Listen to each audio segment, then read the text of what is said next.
नमस्कार साथियों, जय माँ करणी, जय भवानी, जय दादा परशुराम की। आज का जो विषय है, आज जिस विषय पर बात हो रही है वो पिछले 2-3 दिनों से सोशल मीडिया, न्यूज़पेपरों, टीवी चैनलों पर छाए हुए हरदा कांड की है। हरदा में करणी सेना परिवार के सदस्यों द्वारा अपनी जायज़ मांगों को लेकर के कोर्ट परिसर में धरना दिया जा रहा था। तो वहाँ के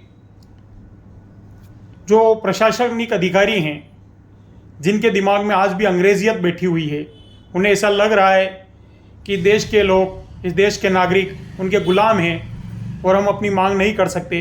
उनके द्वारा करणी सेना परिवार के साथियों के साथ मारपीट की गई, उन पर लाठीचार्ज किया गया, आंसू गैस के गोले छोड़े गए। और हमारे भाई करणी सेना परिवार के मुखिया ठाकुर जीवन सिंह जी शेरपुर, प्रिय साथी नेपाल सिंह जी चल्दू और अन्य साथियों द्वारा जब वहाँ पहुँच करके अपनी मांग को लेकर धरना देने की कोशिश की जा रही थी, तो प्रशासन ने वहाँ पर ऐसा लाठीचार्ज किया मानो कि ये कोई बाहर से आए हुए बांग्लादेशी, पाकिस्तानी लोग हो और इनको खदेड़ना हो, और इनके ऊपर लाठीचार्ज के साथ गोले चलाए, इनकी गाड़ियों पर गुंडों की तरह पत्थर फेंके। क्या किसी की गाड़ी पर पत्थर फेंक कर उनकी गाड़ियों के कांच फोड़ना पुलिस प्रशासन का काम है?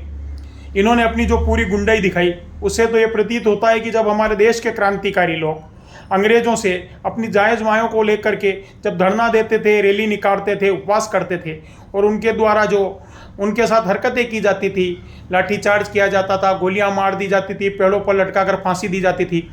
फिर 1947 से पहले उस चीज़ की याद आने लगी, क्योंकि इनकी तानाशाही इतनी बढ़ गई है कि इन्होंने वहाँ पर हरदा में जो कन्या छात्रावास है राजपूत समाज का, उसमें घुस करके छोटी छोटी बालिकाओं के साथ भी मारपीट की।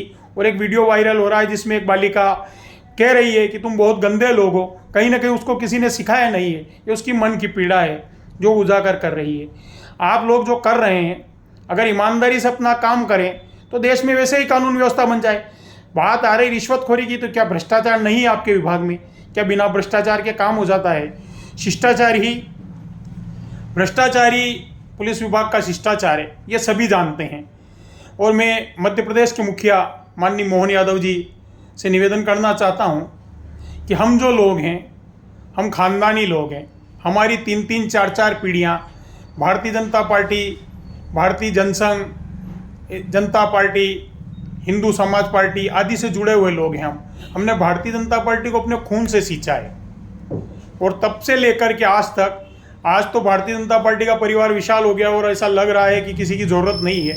लेकिन जब भारतीय कांग्रेस की सरकार हुआ करती थी और लोग अपने बिलों में छुप जाया करते थे, दुबक जाया करते थे कांग्रेस के डर से, उस समय भी हम लोग, हमारे परिवार के लोग, करणी सेना के लोग, ब्राह्मण समाज के लोग और राजपूत समाज के लोग, हमने भारतीय जनता पार्टी का साथ नहीं छोड़ा। हम तब भी पूरे मन से आपके साथ थे और आज भी हैं। लेकिन अब हमें बड़ा दुख होता है कि हमारी सींची हुई पार्टी, जिस पार्टी के लिए हमारे पुरखों ने बलिदान दिया, जिस पार्टी के लिए हमारे घर वालों ने माथे फड़वाए, जिस पार्टी के लिए हम दिन रात लोगों से लड़े हैं, उसी पार्टी के शासन में हमारे लोगों के साथ जो हरकतें की जा रही है, उन्हें बुरी तरह से मारा जा रहा है, उन पर मुकदमे लादे जा रहे हैं, ज़बरदस्ती उन्हें अपराधी बनाया जा रहा है। तो बड़ा दुख होता है कि कहीं ना कहीं अब इस पार्टी से हमें किनारा करना होगा। और मैं भी अपने साथियों से निवेदन कर रहा हूं कि हम पार्टी के कार्यकर्ता हैं, हम बंधुआ मजदूर नहीं हैं। हम पार्टी का काम अपनी विचारधारा और अपने मन से करते हैं। कोई हम इनके कर्मचारी नहीं हैं कि इनसे सैलरी लेकर के हम काम कर रहे हैं। हम विचारधारा से बंधे हुए लोग हैं, इसलिए आपके साथ हैं।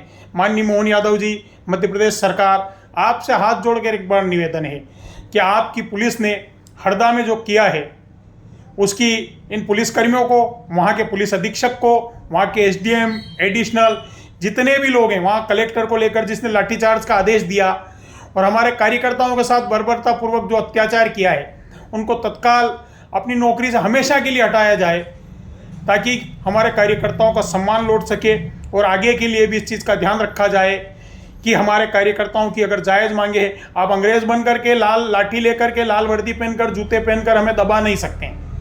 आज़ादी की लड़ाई में हमारे ही पुरखों ने गोलियां खाई और हम लाठी डंडों गोलियों से डरने वाले लोग नहीं। अगर इस आंदोलन को आप बड़ा रूप देना ही चाहते हैं तो फिर प्रदेश की जेलों में इतनी जगह नहीं होगी, क्योंकि हम तो वैसे ही जुझारू जनजातियों में गिने जाते हैं। हमने आज तक अपने स्वाभिमान की रक्षा अपने दम पर की है। हम राजतंत्र को जीने वाले लोग हैं। लोकतंत्र आने से पहले इस देश पर हमारे ही पुरखे राजा हुआ करते थे। तो आप हमें यूँ डराने की कोशिश ना करें, और जो सही है सही को आवाज़ उठाने दो। आवाज़ दबाने से कुछ नहीं होगा, क्योंकि हम भगत सिंह, चंद्रशेखर आज़ाद, सुखदेव, महाराणा प्रताप, शिवाजी और रानी लक्ष्मीबाई को जीने वाले लोग हैं।